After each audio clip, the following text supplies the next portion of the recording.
사람이면 다 사람이냐? 사람다워야 사람이지 하는 말이 있습니다.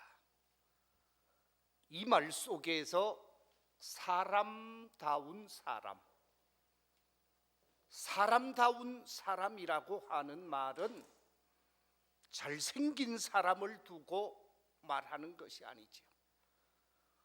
좋은 가문의 사람을 두고 말하는 것도 아닙니다. 사람다운 사람이라고 하는 말은 은혜를 아는 사람, 사랑을 아는 사람, 섬김을 아는 사람, 그래서 받은 은혜, 받은 사랑, 받은 섬김에 관해서 보답할 줄 아는 사람, 그 사람을 일컬어서 사람다운 사람이라 그렇게 표현을 합니다. 자신이 받은 은혜를 알지 못하고 자신이 받은 사랑을 알지 못하고 그 받은 은혜와 사랑을 망각해버린 채 보답할 줄 모른다고 한다면 그 사람은 사람이지만 사람 대우를 받을 수가 없습니다. 그런 사람을 두고 사람의 탈을 쓴 짐승 같은 사람이라고 표현하기도 합니다. 오늘은 어버이 주일입니다.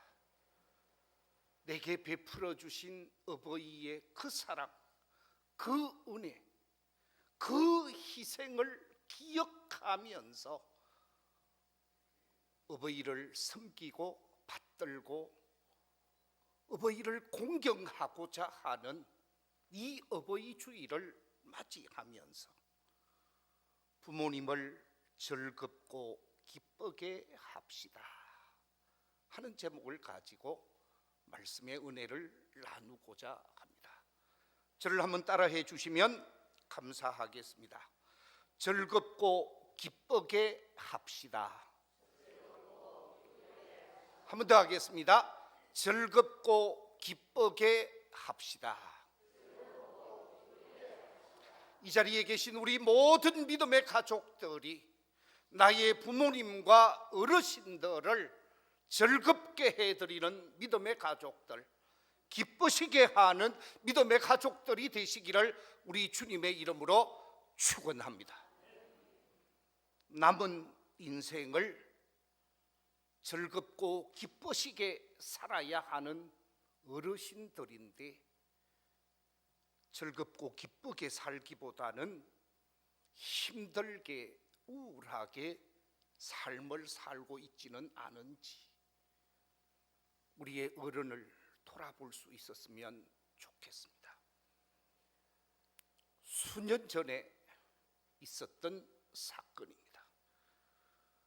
70대 노인이 90대 노모를 살해해서 암매장한 비정한 사건이 신문지상에 대서특필을 하면서 한국 사회를 깜짝 놀라게 했던 사건이 있었습니다. 그래서 구속되었다가 집행유예로 풀려나게 되었는데 이 사건의 전모가 이렇습니다. 이 70대 할아버지는 자신의 어머님을 모시고 아내와 함께 삶을 살다가 자신의 아내가 세상을 떠나게 되어집니다. 그래서 전남 고흥에 아내의 묘지를 만들고 양지 바른 곳에 아내를 모시게 되어집니다. 건강했기에 90대 노모를 모시고 사는 것이 별로 큰 어려움이 없었다고 합니다. 그런데 자신을 향하여 달려오고 있었던 아들, 8남매 가운데 제일 아버지를 기쁘게 해드리는 둘째 아들이 그만 자신을 향하여 달려오던 교통사고로 세상을 떠나게 되어집니다.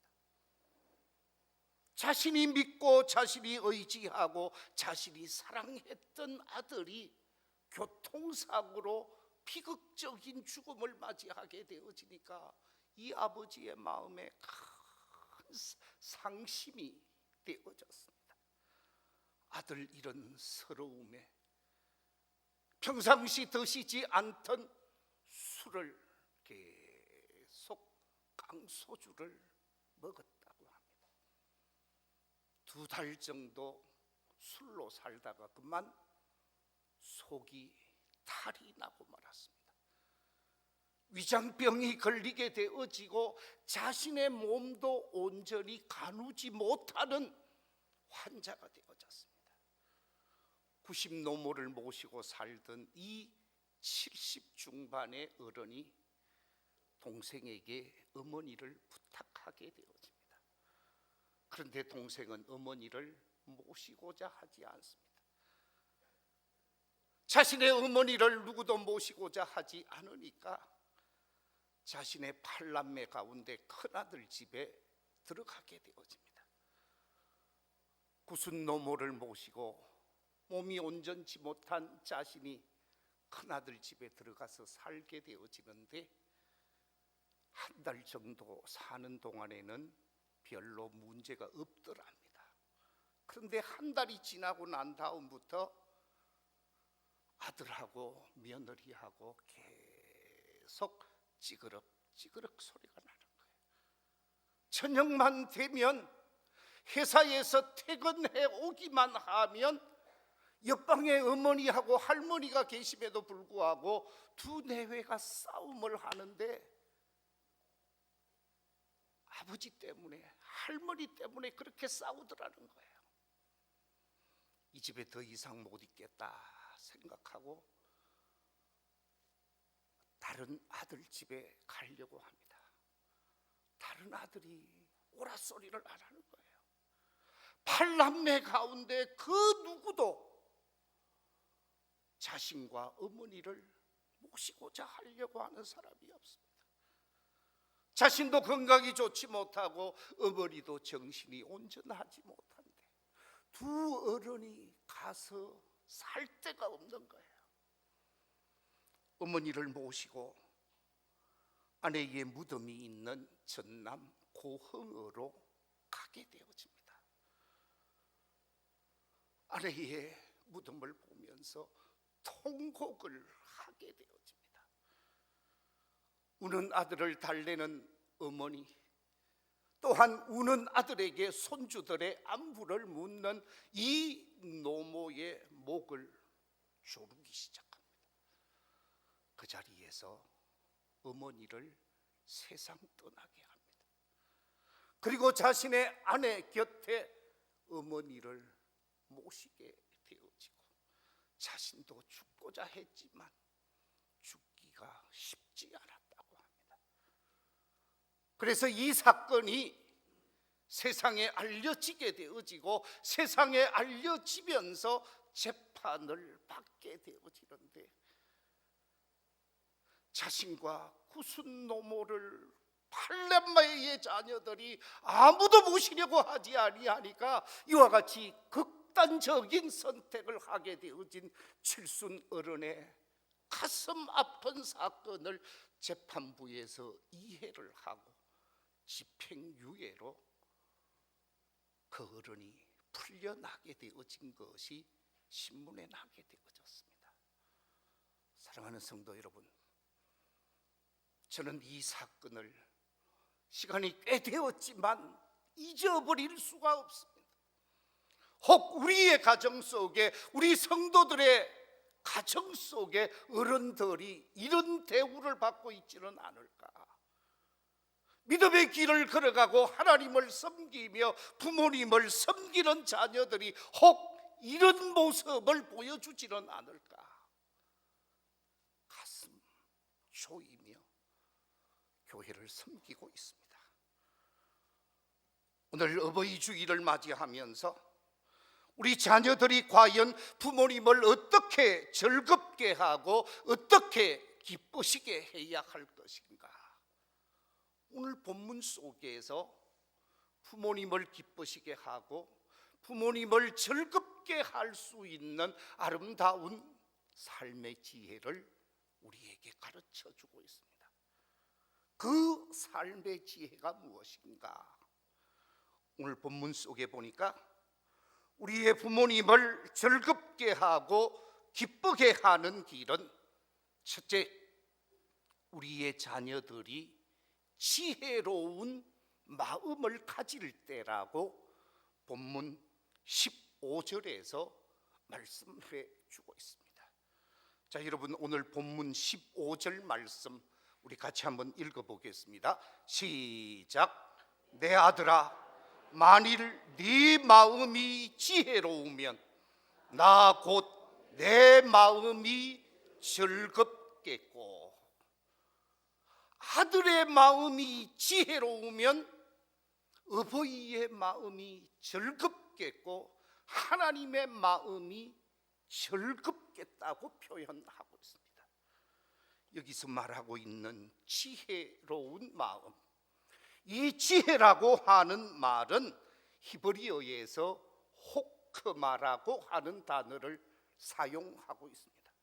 이 호크마라고 하는 단어의 원어적인 의미는 지혜로운 판단력을 나타내고 슬기로움을 나타내고 뛰어난 재주와 명철을 나타내는 말입니다마는, 이 말을 신학적인 의미로, 종교적인 의미로 해석을 하게 되어지면 하나님께 나아가는 통찰력, 하나님에 대한 경건성, 하나님에 대한 신인식을 나타내는 말입니다.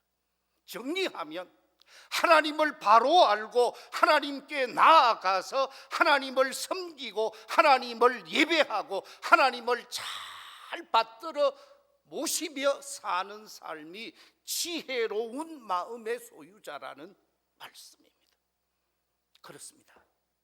지혜로운 마음을 소유한다라고 하는 것은 피조물된 인간으로서 창조주 하나님을 바로 알고 그 하나님을 바르게 섬기며 살 때에 지혜로운 마음을 가진 자가 되어지고, 그 사람은 곧 부모님을 즐겁게 해드리는 사람이요 부모님을 기쁘시게 해드리는 사람이라는 말씀입니다. 얼마 전에 한 권사님의 간증을 들었습니다. 이 권사님의 남편은 우리나라의 1급 공무원으로서 인사처 처장을 하신 장로님의 부인이었습니다. 이 권사님이 간증을 하시는데 그렇게 하시는 거예요. 자신의 남편이 인사처장으로 최고위직에 자리하고 있었고 힘 있는 사람으로서 많은 사람들 앞에서 대단한 사람처럼 보였는데, 자신이 원하는 것은 권력도 아니고 명예도 아니고 그 어떤 것도 아니라고 고백하면서 정말 나를 즐겁게 하고 나를 기쁘게 한 것, 내게 큰 만족을 주신 분은 오직 예수 그리스도 한 분이라고 말하면서 이 권사님이 이렇게 말을 하더라고요. 이제 내 자식들이 많은 돈을 버는 것 저는 소원하지 않습니다. 제 자식들이 공부를 많이 하고 석박사가 되어서 대단한 사람이 되어지는 것, 그것도 원치 않습니다. 이제 오직 하나의 소원이 있다면 제 자녀들이 하나님을 바로 알고 하나님을 섬기며 하나님이 인정하는 사람이 되었으면 좋겠습니다. 자신의 자녀들이 지혜로운 사람, 하나님을 바르게 알고 하나님을 바르게 섬기면서 하나님 앞에 인정을 받는 사람이 되었으면 좋겠다. 그렇게 간증하시는 모습을 들으면서 제가 고개를 끄덕끄덕할 수밖에 없었습니다. 그렇습니다. 믿음 있는 부모님의 소원은 오직 자녀들이 돈 많이 벌고 힘 있는 자리에 앉고 권력자로 행세하는 것이 아니라 하나님이 주신 지혜, 하나님이 주신 믿음으로 대장부의 믿음을 가지면서 참 믿음의 사람으로 살고 행동한다고 하면, 그래서 부모님보다 훨씬 더 좋은 믿음의 사람이 되어지면 우리 부모님은 입가에 미소를 지을 수밖에 없습니다. 우리 부모님들은 즐거워하고 기뻐할 수밖에 없다라는 거예요. 이 자리에 계신 우리 모든 믿음의 아들, 딸들이 부모님이 기뻐하고 즐거워할 수 있는 참 지혜의 사람, 참 믿음의 사람들이 되시기를 우리 주님의 이름으로 축원합니다. 잠언 3장 17절 이하 13절 이하 17절에서 이렇게 말씀하고 있습니다. 지혜를 얻은 자와 명철을 얻은 자는 복이 있나니 이는 지혜를 얻은 것이 은을 얻은 것보다 낫고 그 이익이 정금보다 나음이니라. 지혜는 진주보다 귀하니 네가 사모하는 모든 것으로도 이에 비교할 수 없도다. 그의 오른손에는 장수가 있고 그의 왼손에는 부귀가 있나니 그 길은 즐거운 길이요 그의 지름길은 다 평강이니라. 할렐루야. 지혜를 얻은 사람에게 장수가 있고 부귀가 있고 평강이 있다라는 말씀이죠. 우리의 자녀들이 마음의 지혜를 품고 그 지혜에 합당한 사람으로 삶을 살아가게 되어질 때 우리 믿음 있는 부모님은 기뻐할 수밖에 없습니다. 행복해할 수밖에 없습니다. 이처럼 부모님을 기뻐하고 행복하게 할 수 있는 참 지혜의 사람, 참 믿음의 사람, 참 하나님의 사람으로 삶을 살아가게 되어지는 우리 모든 성도들이 되시기를 우리 주님의 이름으로 축원합니다.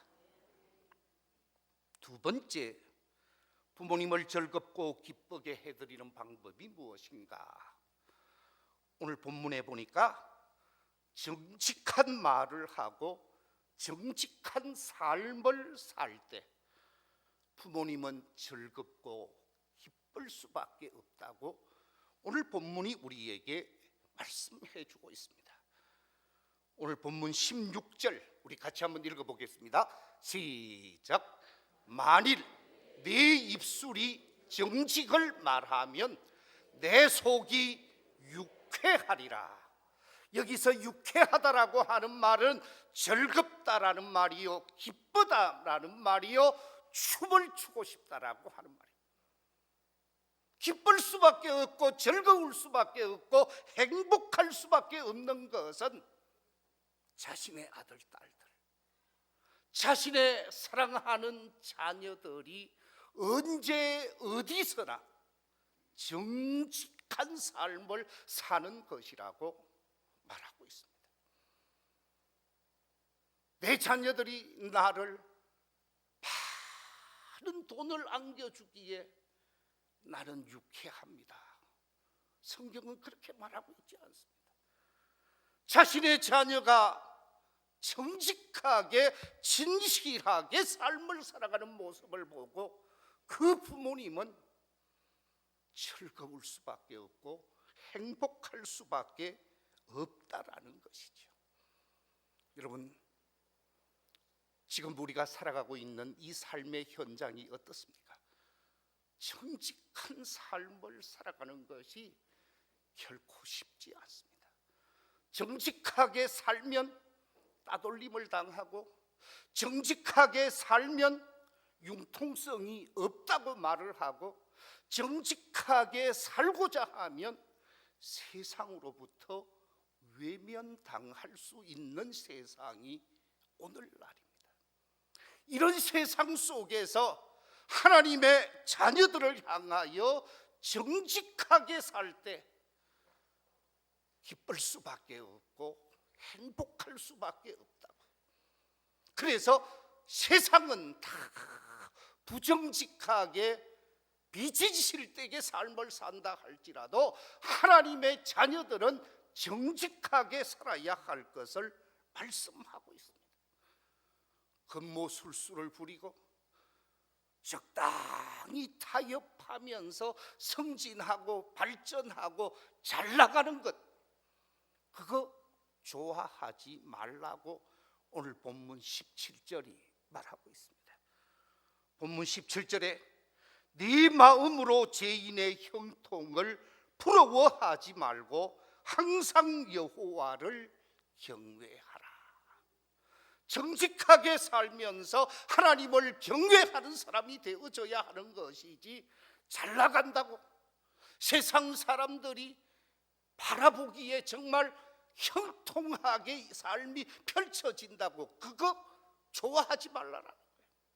그 결과는 나중에 어떤 수모, 어떤 아픔이 초래될지 모른다라는 거예요.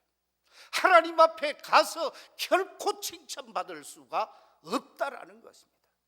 정직하게 사는 사람, 진실하게 믿음의 길을 걸어가는 사람에게는 마지막이 좋을 것이라고 오늘 본문 18절이 말씀해 주고 있습니다.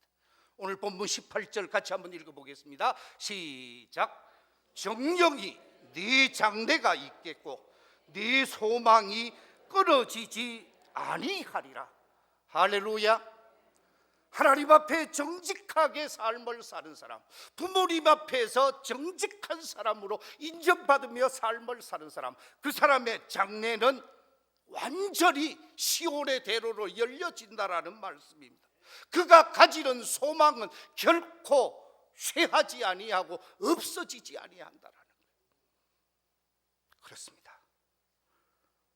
우리를 향하신 하나님의 뜻은 사람 앞에서든지 하나님 앞에서든지 정직하고 진실된 삶을 살기를 원하시는 것입니다. 이 자리에 계신 우리 모든 믿음의 가족들이 바로 이와 같은 정직한 삶으로 진실된 신앙인으로 믿음을 키워가고 삶을 펼쳐가는 복된 성도들이 되시기를 우리 주님의 이름으로 축원합니다. 얼마 전에 프랑스가 우리 대한민국을 국제사회에 고발한 적이 있습니다. 왜 고발을 했느냐? 프랑스에서 나오는 유명한 브랜드, 대단한 브랜드를 가지고 한국에 가지고 들어오면 그게 며칠 안 돼서 새로운 작품이 나오는데 진품하고 거의 똑같다라는 거예요. 사람이 볼 때에 진품인지 가품인지, 정말 옳은 메이커인지 짝퉁인지 분간을 못할 정도로 똑같다라는 거예요. 그런데 문제는 모방해서 가짜를 만들었으면 이거 가짜입니다 하고 팔아야 됩니까? 진짜라고 하고 팔아야 됩니까? 어떻게 해야 되는 거예요? 그렇죠. 가짜를 가짜라고 팔아야 되는데 가짜를 가짜라고 말하지 아니하고 가짜를 진짜라고 말하면서 40% 세일, 30% 세일하고 판다라는 거예요. 여러분, 전 세계 속에서 가짜가 가장 많은 동네가 어느 나라지요? 어이, 잘 아시네요. 제가 몇 년 전에 중국을 갔었거든요. 선교사님이, 목사님, 짝퉁만 모아놓고 파는 가게에 한번 가보시겠습니까? 그러는 거예요. 짝퉁이 얼마나 있는데요? 전 세계에 없는 게 없습니다 그러더라고요. 그래서 갑시다. 갔어요. 마음에 드는 게 한 개 있어. 그게 보니까 명품 백인데 세상 명품 이름으로는 300 몇십만 원 한대. 그런데 보니까 12만 원밖에 안 해요. 제가 샀을까요? 안 샀을까요? 예? 제가 샀어요. 아니, 진품은 사줄 만한 능력이 안 되고, 그래서 짝퉁을 사고 집에 가지고 왔어요. 집사람한테 줬어요. 짝퉁이다 소리 안 하고 줬지. 그런데 압니까 모릅니까? 얼마 줬느냐고 묻더라고요. 아직까지 제가 얘기 안 했어요. 그런데 당장 알더라고요. 그런데 그 가방을 들고 다니던 우리 집사람을 보고 친구 목사 사모님이, 순천제일교회 사모님이 우리 집사람 가방을 가지고 있는 거 보고 이거 명품인데 사모님이 설마 명품 들고 다니겠느냐 그러더라고요. 시골교회 목사가 사모가 뭐 그렇게 명품을 달고 다니느냐고. 여러분, 짝퉁을 짝퉁이라고 파니까 제가 샀어요. 진품을 사줄 능력이 안 되니까. 그런데 대한민국은 유명 의류 브랜드, 유명 메이커를 가지고 와서 짝퉁이면서 진품처럼 파는 것이 선진국 될 자격이 없다 라고 얘기를 하고 있습니다. 틀린 얘기입니까? 맞는 얘기입니까? 정말로 우리나라가 선진국이 되어지고 세계 속에서 존경받는 나라가 되어지려고 하면 이런 부분에 있어서도 정직성을 잃어버리면 안 된다라는 거죠. 우리 교회에 속한 모든 믿음의 가족들, 또한 이 자리에 계신 우리 모든 성도님들이 하나님 앞에 정직하고 사람 앞에 정직해서 하나님이 그 인생 책임져 주고 하나님이 그 인생 이끌어갈 수 있는 신실한 하나님의 사람들로 부모님을 기쁘게 하고 하나님을 즐겁게 할 수 있는 참 믿음의 사람들이 되시기를 우리 주님의 이름으로 축원합니다. 세 번째, 오늘 이 본문 속에서 부모님을 즐겁게 하고 기쁘게 하는 길이 어디에 있는가? 오늘 성경에 보니까 평상시 부모님에게 관심을 가지라고 말하고 있습니다. 평상시 부모님에게 관심을 두면 그것이 부모님이 즐거워하는 것이고 그것이 부모님이 기뻐하는 것이라고 오늘 본문은 우리에게 말씀해 주고 있습니다. 자, 오늘 본문 26절 말씀 같이 한번 읽어보겠습니다. 26절 시작. 내 아들아, 네 마음을 내게 주며 네 눈으로 내 길을 즐거워할지어다. 네 마음을 내게 다오, 네 눈길을 내게 다오. 그게 무슨 말이에요? 평상시 뭐 하라는 거예요? 관심을 기울이라는 거예요. 평상시 아버님에게 관심을 기울이고 평상시 어머님에게 관심을 기울이고 평상시 어른들에게 관심을 기울여서 그 관심을 받는 부모님이 스스로 기뻐하고 스스로 만족할 수 있도록 어떤 특별할 때만 관심을 기울일 것이 아니라 평상시 관심을 기울이는 것이 부모님을 기쁘게 하고 부모님을 즐겁게 하는 것이라고 말하고 있습니다. 그렇습니다. 아마 이렇게 말할 수 있는 분이 있을 거예요. 목사님, 요즘 세상이 힘들고 어려워서 사는데 힘이 들어서 먹고 살기가 힘들어서 어른들에게 관심을 기울일 수가 없습니다. 그럴 수 있죠. 살다가 보면 그럴 수 있습니다. 그러나 우리는 기억해야 하는 것이 있습니다.